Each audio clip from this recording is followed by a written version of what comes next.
In 1882, Arizona, a one-armed warrior rode into Copper Creek seeking vengeance, but found a widow everyone said was too big for any man. What started as a lie to save her ranch became something that would shake the entire town to its core. Watch till the end to see how two broken souls proved everyone wrong. Before we dive into the story, click the like button and subscribe to the channel so you don't miss more incredible stories. Drop a comment about where you're watching from and what time it is there. Now, let's continue with the story.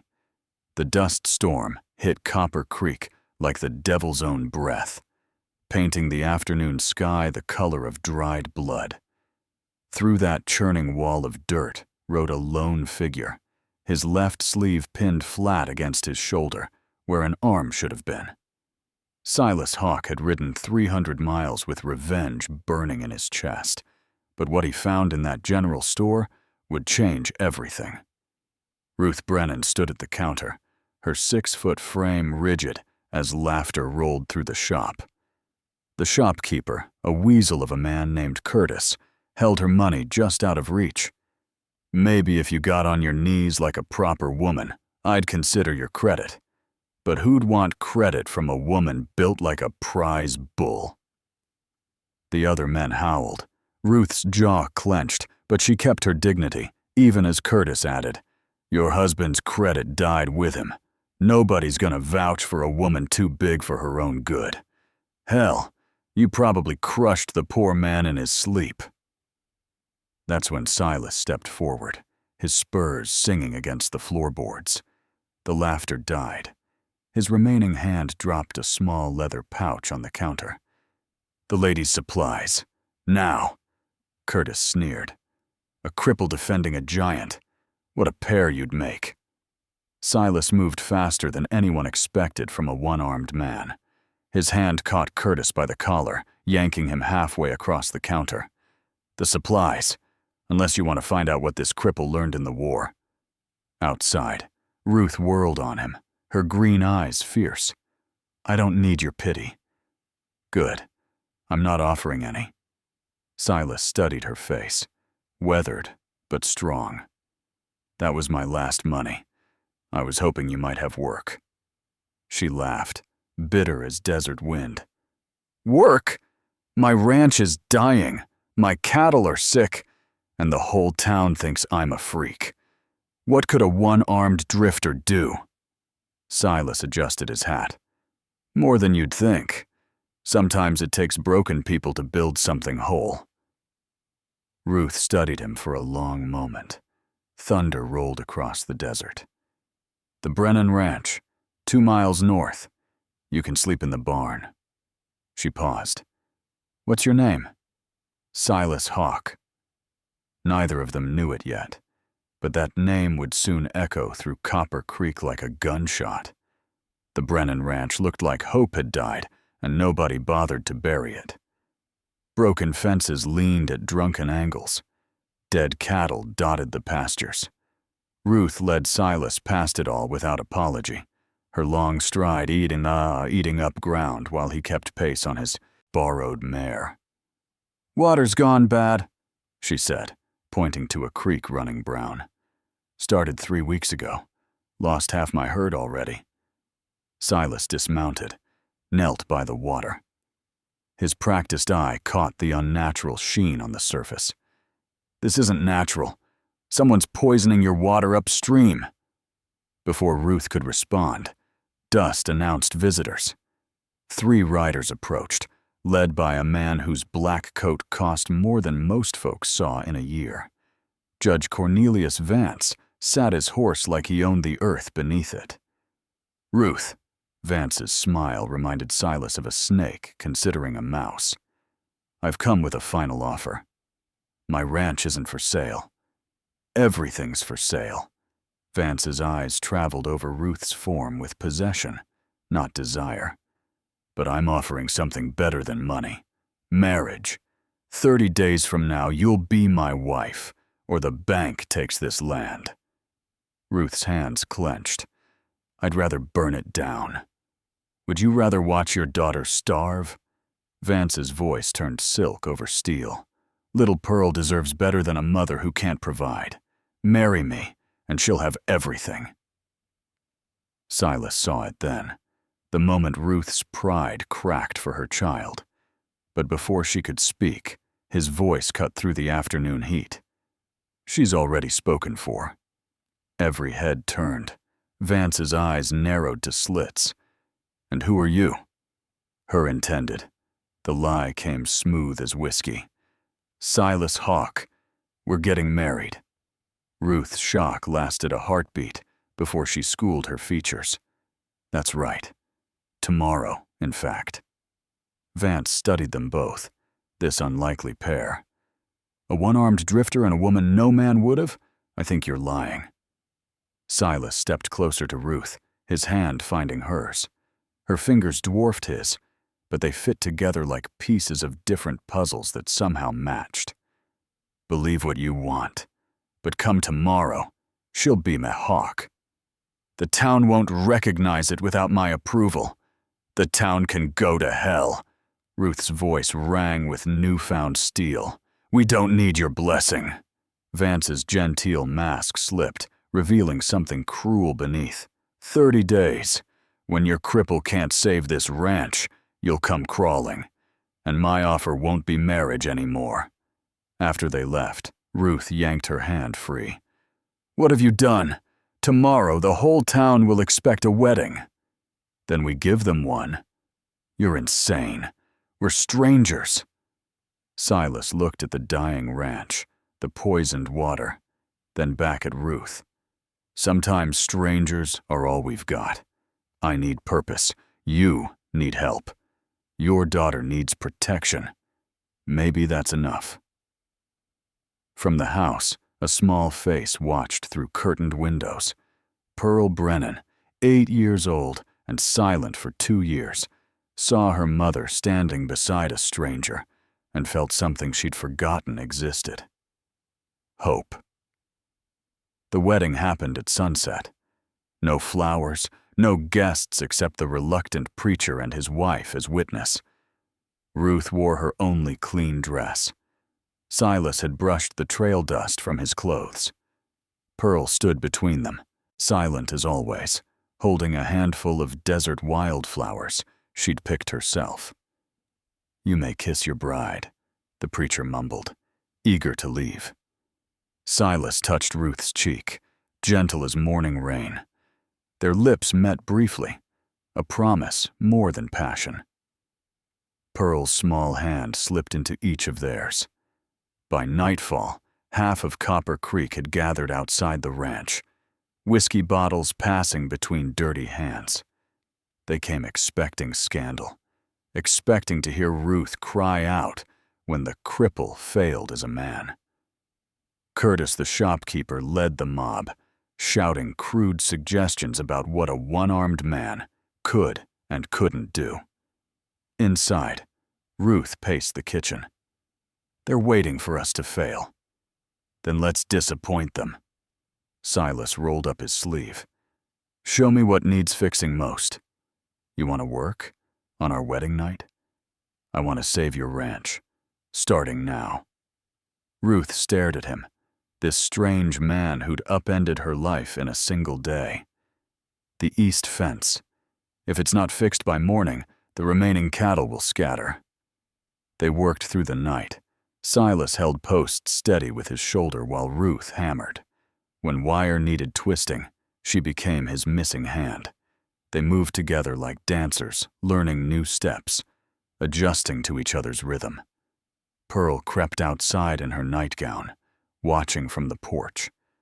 Something loosened in her chest, seeing her mother smile while working beside this quiet man who didn't flinch from hard labor. Tell me about Glorietta Pass, Ruth said suddenly. Silas's hammer stopped mid-swing. How did you know? The way you hold yourself. My husband was at Valverde. Said only Glorietta survivors carried that particular kind of ghost. Friendly fire. The words came hard. My unit got wrong coordinates. We shelled our own position. Lost my arm and 6 good men because I trusted bad intelligence. Ruth's hand covered his. The war's over, Silas. Not for men like Vance. He gave those orders. The revelation hung between them until Ruth spoke again. Is that why you're here? Revenge? It was. He met her eyes in the moonlight. Now I'm not sure. By dawn, they'd fixed 30 yards of fence, but more importantly, they'd done something else. Ruth had kneaded 12 loaves of bread while Silas stoked her outdoor oven. Together, they loaded the warm loaves into Pearl's wagon. When Copper Creek woke, they found fresh bread on every doorstep with a simple note. From the Hawk family. Curtis bit into his piece, expecting poison, finding only the best bread he'd ever tasted. The mob that had waited for scandal dispersed, confused and somehow ashamed. From her window, Pearl watched her mother and new father collapse against each other in exhaustion, laughing at nothing except the sunrise and their small victory. Her lips moved, almost forming a word. Silas followed the creek upstream at first light, leaving Ruth to tend the surviving cattle. 3 miles up, he found what he'd suspected. Mercury drums, military grade. Hidden beneath sage. Brush. The same poison used to clear Apache water sources during the campaigns. His remaining hand trembled as he read the shipping marks. Fort Lowell. Vance's last command. Ruth appeared on horseback, Pearl sitting in front of her. Couldn't wait. Had to know. Mercury. Silas kicked one drum. Enough to poison the whole valley. This is attempted murder. Can we prove it? Shipping receipts might still be at the freight office. Silas studied the terrain with a soldier's eye. But first, we need clean water. See that ridge? Natural spring up there. We could dig channels, irrigate down the west side, bypass this poisoned creek entirely. Ruth dismounted, her height letting her see what he saw. That's 300 yards of ditching, through solid rock in places. You got something better to do for the next week? Pearl tugged her mother's skirt, pointed at the drums, then made a gesture Ruth understood. She's asking if this is what killed her father. Silas knelt before the girl. Your pa drank from this creek? Pearl nodded, tears sliding down her cheeks. The day he died, Ruth's voice went hollow. He'd been checking cattle upstream, came home sick. Doctor said it was his heart, but I found him vomiting blood. Mercury poisoning. Silas stood slowly. Vance murdered your husband. They started digging that afternoon. Ruth's strength broke ground Silas couldn't, while his military engineering knowledge guided their route. Pearl helped by clearing smaller stones, working silent but determined beside them. On the 3rd day, Vance arrived with papers. Foreclosure notice, 27 days left. We'll have water by then, Silas said, not looking up from his work. With one arm and a woman doing man's work? Vance laughed. I've seen Confederate prisoners with more chance of success. Funny you mention Confederates. Silas finally faced him. Remember Glorietta Pass? The friendly fire incident? Vance's face went stone. Casualties of war. Murder, you mean? Those were Union soldiers you had us shell. Prove it. Working on that, too. After Vance left, Ruth touched Silas's shoulder. You're making him desperate. Good. Desperate men make mistakes.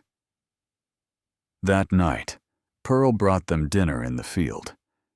As they ate under stars, she reached for Silas's missing arm, then signed something to Ruth. She wants to know if it hurts. Every day, Silas's honesty surprised himself. But pain means you're still alive, still fighting.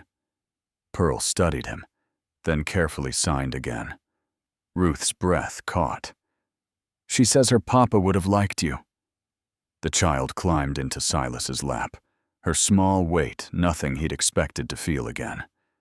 Ruth watched them, this broken soldier and her silent daughter, and felt walls she'd built start to crumble. "We're going to make this work," she whispered. "The irrigation? Everything." The Harvest Festival banner hung crooked across Main Street. Ruth stood at her bedroom mirror, holding up her mother's blue dress. "I haven't gone in 2 years. Then it's time." Silas appeared in the doorway, wearing his only clean shirt. They'll stare. They'll whisper. Let them. He entered the room, stood behind her.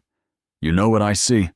A woman who carries 50-pound feed sacks like they're feathers, who dug through solid rock for 7 days straight. That's not too big. That's magnificent." Ruth turned to face him. "You can't dance with one arm. Watch me." In the barn, he taught her his adapted waltz, his single hand on her waist, her hands adjusting to compensate for his missing arm. They stumbled, laughed, tried again. Pearl sat on a hay bale, feet swinging, almost smiling. "You lead with your whole body," Silas explained. "Balance comes from the center, not the arms." They practiced until sunset, when Pearl rang the dinner bell with unusual insistence. She'd laid out 3 plates, pointed at the door, her message clear. "We're all going." The festival blazed with lanterns and fiddle music. Conversations died as they entered. Curtis loudly told anyone listening, "Look at that freak show. The giant and the cripple, pretending at marriage." They found a corner table. Ruth's hands shook as she poured cider. Around them, couples danced while children played.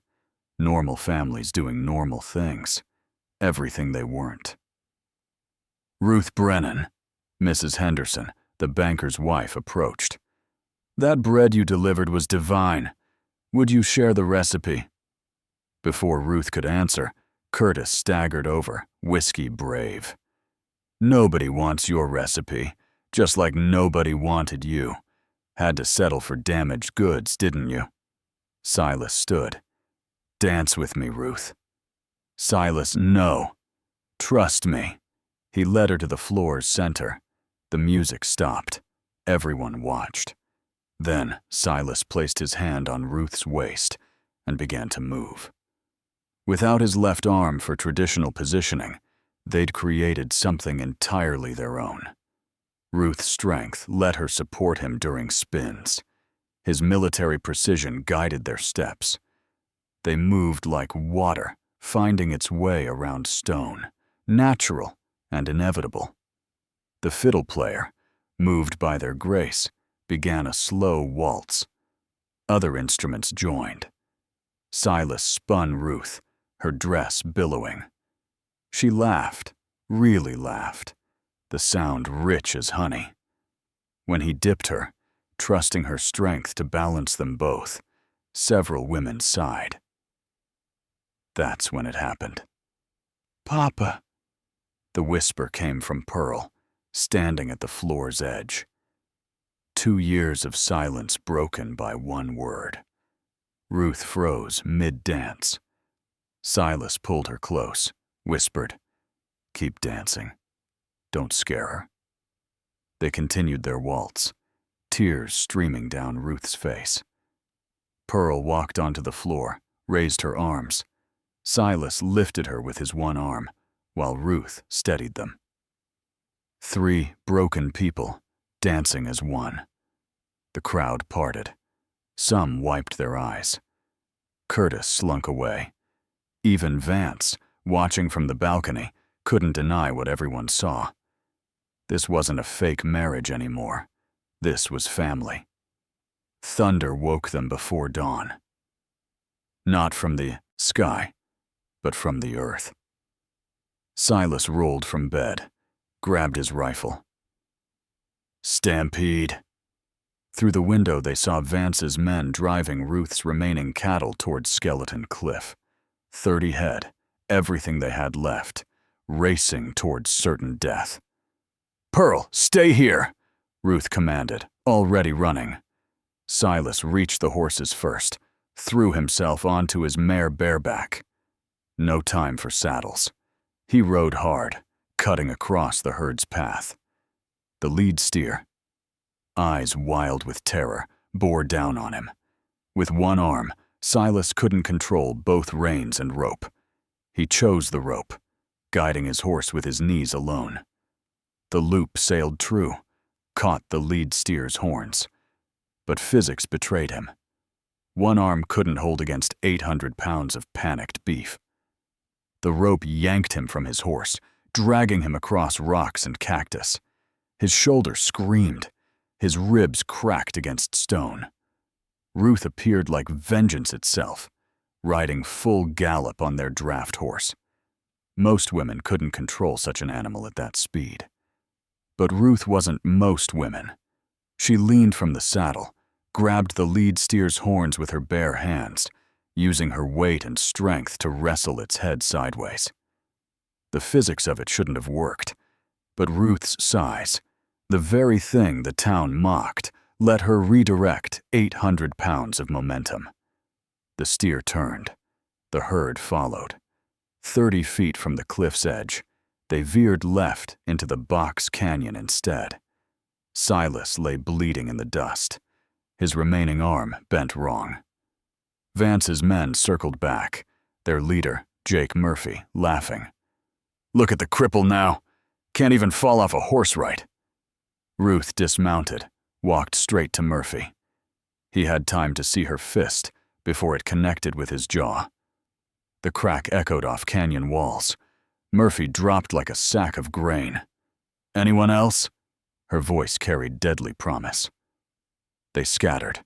Ruth knelt beside Silas, her strong hands gentle as she checked his injuries. Dislocated shoulder, cracked ribs, 50 yards of skin left on desert floor. But alive. "I can walk," he lied. "Shut up." She lifted him like he weighed nothing, cradled against her chest. His pride should have protested. Instead, he pressed his face into her shoulder, breathing through pain. The whole town watched Ruth Brennan carry her husband home. Women peeked through curtains. Men stopped their work. Curtis dropped his beer. Judge Vance stood on his porch, seeing his plan backfire. This wasn't humiliation. This was a woman protecting what was hers. Pearl met them at the door, already boiling water, setting out bandages. She'd found her voice at the dance, and now she used it. "Papa hurt?" "Papa's tough," Ruth said, laying Silas on their bed. "Like us." As Ruth reset his shoulder, Silas gripped her hand. Through gritted teeth he managed, "That was incredible. You saved them all." "We saved them." She cleaned his wounds with practiced care. That's what partners do. From outside came the sound of horses. Many horses. The town had seen enough. Ruth found the letters while searching for clean bandages in Silas's saddlebag. Confederate military seals, Union intelligence reports, all signed by Major Cornelius Vance. Her hands trembled as she read about Glorietta Pass, the deliberate friendly fire, 6 soldiers killed to cover Vance's illegal gold shipments. "You've been hunting him," her voice cut through the lamplit bedroom. Silas struggled to sit up, ribs protesting. "Ruth, let me explain. 2 years, these documents say. You've tracked him for 2 years." She threw the papers on the bed. "You didn't stumble into Copper Creek. You came for revenge." "Yes." "And us? Pearl and me? We were, what, convenient cover?" At first. His honesty hurt more than lies would have.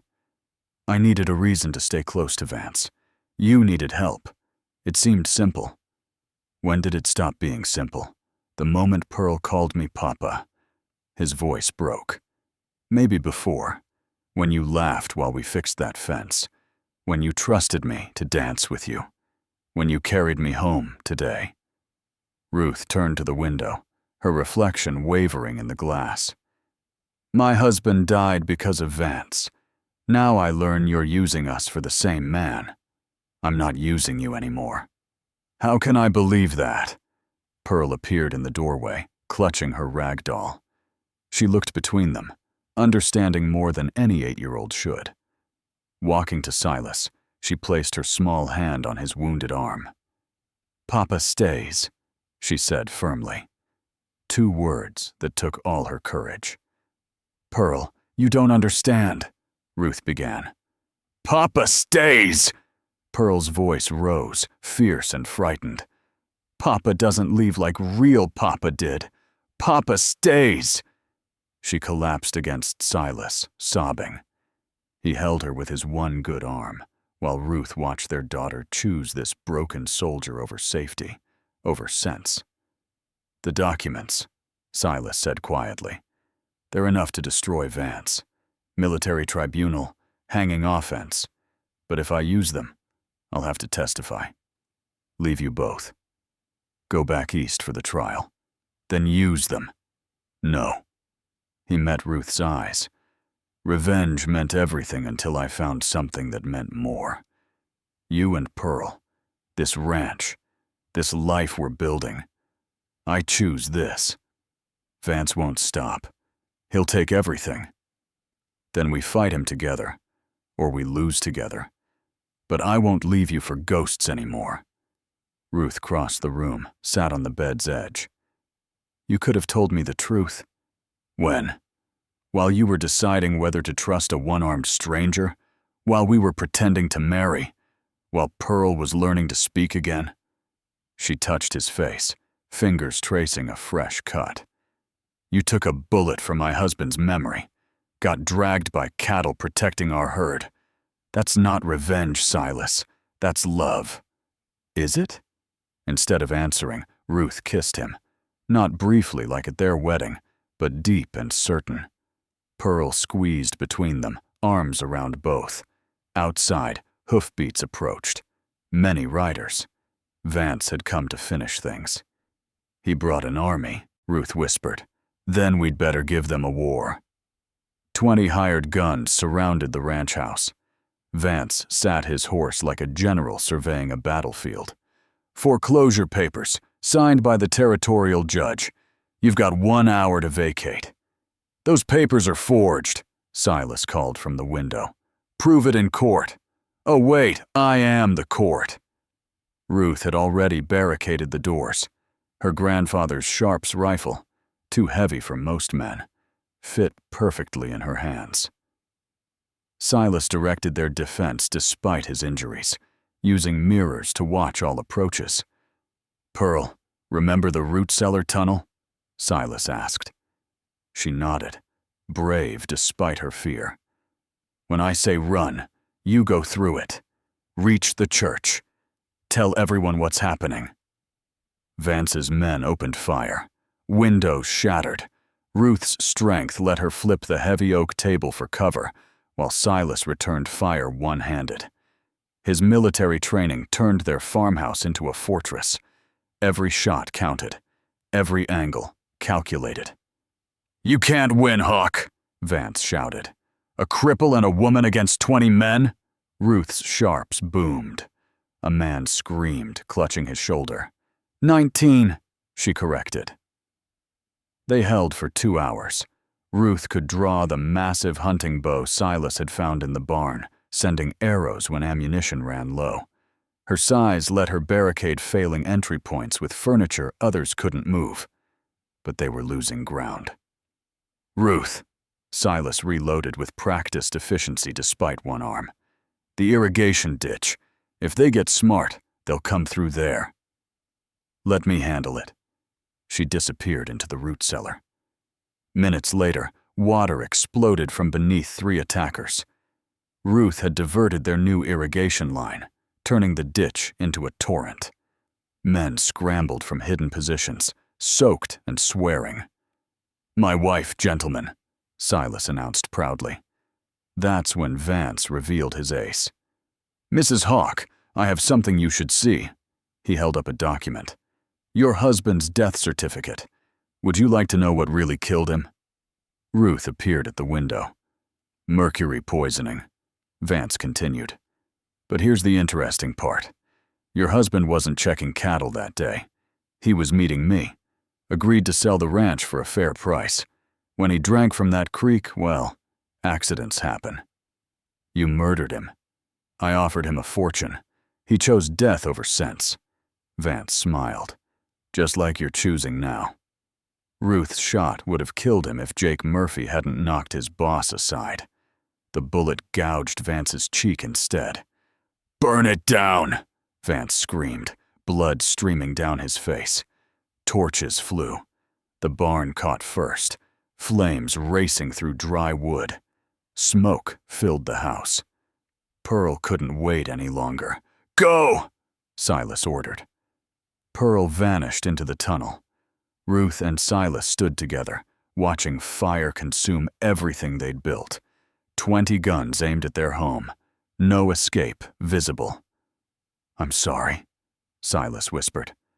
"I brought this to your door." Ruth grabbed his hand. "You brought yourself to my door. Everything else we faced together."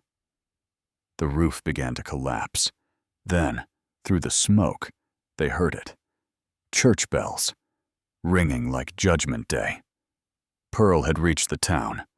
Pearl stood at the church pulpit, her small voice carrying through packed pews.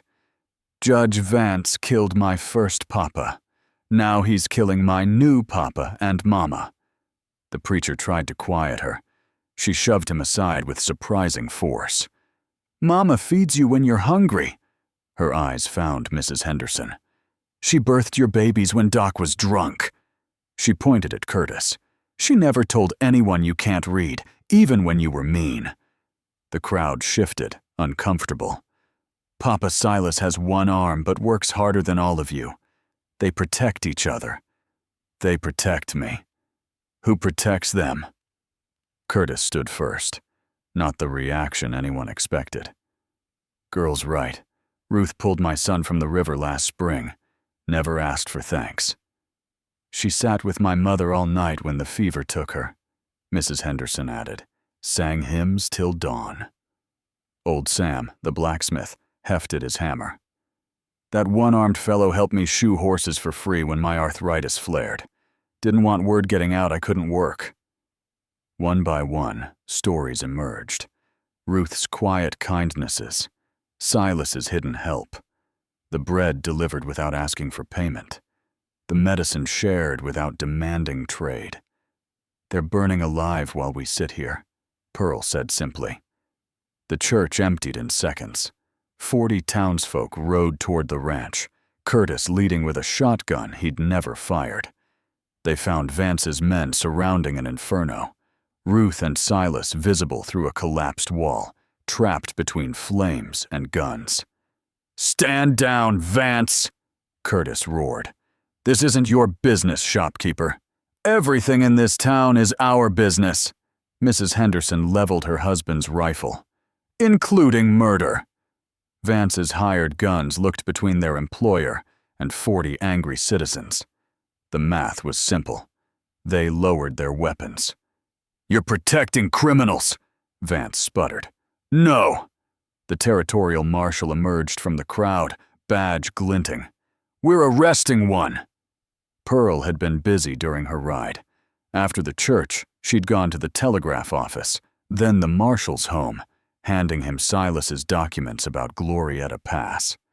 "Cornelius Vance, you're charged with military corruption, murder of Union soldiers, and the poisoning death of Thomas Brennan." "You have no proof about Brennan." Pearl walked forward, pulled something from her dress pocket, a small diary. "Papa wrote everything, where he was going, who he was meeting. Mama couldn't read it, but I learned." The last entry, in Thomas Brennan's shaking hand, "Meeting Vance at Creek. If something happens, he killed me." Vance pulled a hidden derringer, aimed at Ruth. Time slowed. Silas moved without thinking, stepping in front of his wife. The bullet caught him high in his remaining arm. He spun, fell, blood spreading across his shirt. Knock Ray could have shattered glass. She caught Silas before he hit the ground, her strength the only thing keeping him upright. Pearl ran to them, tears streaming. "Now I'm balanced," Silas joked weakly. "Shot in both arms." The marshal's men tackled Vance. This time, he wouldn't escape justice. The town formed a bucket brigade, saving what they could of the ranch. But Ruth saw none of it. She held Silas, pressing her hand against his wound, whispering promises and prayers. "Don't leave," she begged. "We just figured out how to be a family." "Not going anywhere," he mumbled. "Too stubborn to die now." 6 weeks later, Silas stood at the altar again, his arm in a sling, but healing. The church overflowed this time. Everyone in Copper Creek had come to witness what they'd almost lost. Ruth wore her mother's dress again, but now it fit differently. She stood taller, no longer trying to shrink herself. Pearl held both their hands, wearing the yellow dress Miss Henderson had sewn especially for her. "Do you take this woman?" the preacher asked. "Already did," Silas grinned. "But yes, every day for the rest of my life." When they kissed, Pearl shouted, "Finally!" The congregation erupted in laughter. The reception filled Main Street. Tables groaned under food the townspeople had brought. Curtis himself poured drinks, sheepishly admitting he'd been wrong about everything. The territorial marshal attended too, having returned from taking Vance to federal prison, where he'd hang for war crimes. "Dance with me," Ruth said, as evening painted the desert gold. "With this arm? We've done more with less." They took the floor, Silas's bandaged arm between them, Ruth supporting him as he supported her. Their movement had evolved from desperate cooperation to something beautiful. Pearl joined them, and soon others followed. Curtis danced with Mrs. Henderson, the preacher with his wife. A town that had mocked difference now celebrated it. "I have news," Ruth whispered as they swayed. "The ranch is saved, but more than that. The water rights Vance killed Thomas for, they're worth a fortune. The railroad wants to buy access. We'll be rich, comfortable, enough to hire hands, enough for you to rest sometimes. What would I do with 2 good arms and nothing to fix? I'd find ways to keep you busy." Her smile promised everything. Pearl tugged their clothes. "Story. Papa tell story." Silas settled in a chair, Pearl on his lap, Ruth beside them. The crowd quieted. "Once," he began, "there was a soldier who lost his arm and thought he'd lost his purpose. He went looking for revenge, but found something better. A woman everyone said was too big, but who was exactly the right size to carry a broken man when he couldn't stand. A little girl who lost her voice but found it again to save her family." Pearl beamed. Ruth wiped her eyes. People said they didn't match. A one-armed warrior and a strong widow. But broken pieces don't have to match perfectly. They just have to choose to hold together. The story continued as stars emerged. Children gathered close. Adults leaned in. Even Curtis admitted later he might have cried a little. When the evening ended, the Hawk family walked home together. Their ranch bore fire scars but stood strong. Like them. That night, as they sat on the porch Pearl had helped rebuild, watching the desert moon rise, Ruth asked, "Any regrets?" "Just one," Silas said. "Wish I'd found you sooner."